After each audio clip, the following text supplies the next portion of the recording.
Hello students. So today we're going to continue with supply and demand, and we're going to move into lesson 3. So if you remember, lesson 1 was demand, lesson 2 was supply and the supply shifters, and lesson 3 is equilibrium. So of course, if you have thought through this at all, I'm sure that most of you have already jumped ahead in your mind and recognized that we were going to put supply and demand on the same graph. And of course that's true. We're going to put them on the same graph. So the first thing I want you to do is just simply draw the graph that we've done many times, draw a demand line, and then draw an upward sloping supply line on the same graph. Now, you'll notice that you have two opposing forces. Suppliers like high prices and will supply more at high prices. Demanders like low prices and will demand more at low prices. So you have two opposing forces in the marketplace. And this word equilibrium is where the two meet. Equilibrium is the perfect price. It's the place where there's no leftover supply. Every single thing has been purchased. Everything has been demanded. Everything supplied is demanded. And so it's like this, and there's no demanders who were frustrated because they didn't get what they wanted. No, there's supply and there's demand, perfectly in balance.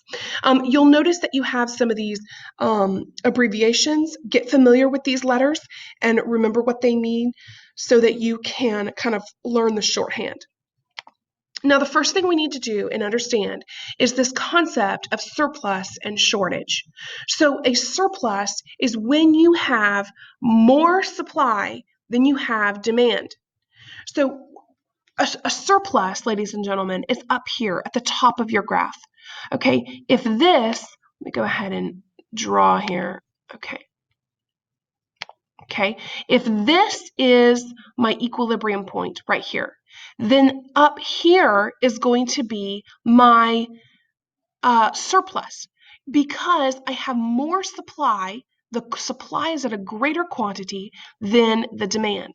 Now, down here on this portion of the graph, I have a shortage. The demand, the quantity demanded, is higher than the quantity supplied. Therefore, I actually have demanders who want to purchase the item, but no suppliers willing to supply it. So in both a situation of a surplus and a shortage, you could change the problem by changing the price. For instance, in the situation of a surplus, if you were to lower that price, then you would have demanders who would purchase your item. In the other situation, if you have a shortage, by raising the price, you would actually have demanders drop out of the market. You would have an increase in supply, and so you could meet this happy medium. So equilibrium is really the place that you want to go. Now, take a moment to go ahead and write down these words, surplus and shortage, and then go ahead and graph what a surplus looks like and what a shortage looks like.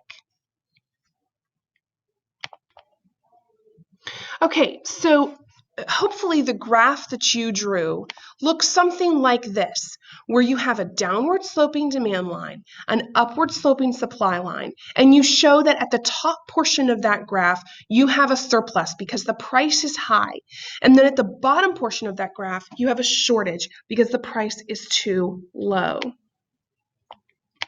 Now, sometimes you're given information about supply and demand not on a graph, but in numbers on a table. So can we find it on a table? Can you find equilibrium price? Take a second and try to find it. There it is, 70, 70. Equilibrium is where quantity demanded equals quantity supplied. So right there, you have equilibrium price. Now, can you find a shortage? Can you find a shortage? Yeah, up here. Look at all this. You've got all of these demanders and nobody supplying. Can you find a surplus? Sure, down here at the price of 20. All of these suppliers, 85, only 60 demanders. So you can see that you can find a surplus or a shortage in either a graph scenario or on a table. Okay, so Markets do not stay, prices do not stay still. They're constantly changing. If you've been to the store at any time recently, you know that markets change. So why is it? Well, because of the things that we've already looked at. Prices are constantly shifting in the market, and that's because you have these shifters that are happening all the time to demand and supply. Those shifters that I told you had to memorize for demand and the shifters of supply, these are constantly moving supply and demand. So, for instance, let's say here I am, and all of a sudden everybody wants my product. Well, what's going to happen? I have a new demand line. And now what happened to equilibrium? Well, equilibrium went from here up to here. So I have this shift in equilibrium price. And so now my equilibrium price is higher.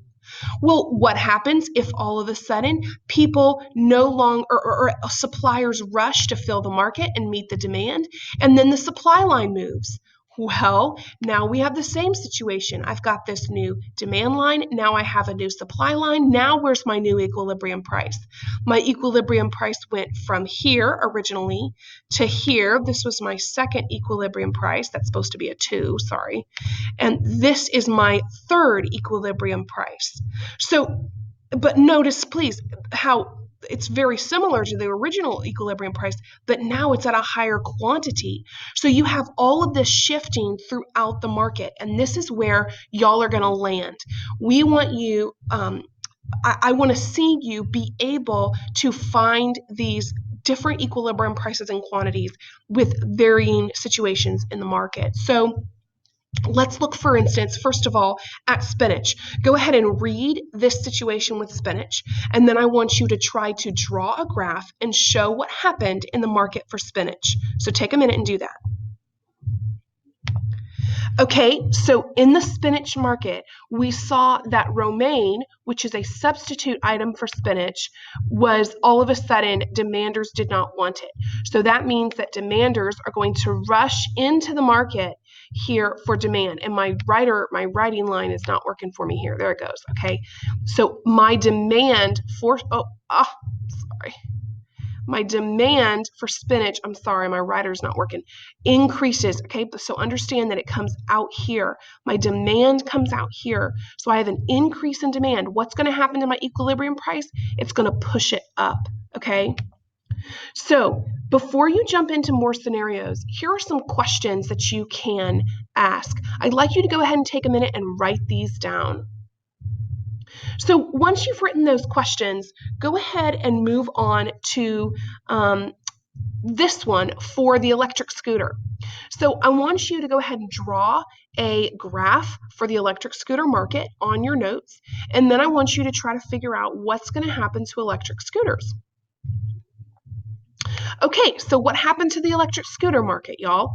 Well, first of all, this is a supply scenario. Okay, so the market for electric scooters, because Ford began to do electric scooters, there was an increase in supply for electric scooters. So we have this increase here. And so what's going to happen to the market equilibrium price? It's going to go down. Okay, because supply shifted, so the price, the market equilibrium price for scooters goes down. Now, at this point, you've done 2 practices, but that is not enough. You need to practice, practice, practice. That's the only way this is going to start really sinking in and you can begin to understand market shifts. And so I have another worksheet for you guys, and I want y'all to continue working through them. Okay, thanks for your attention.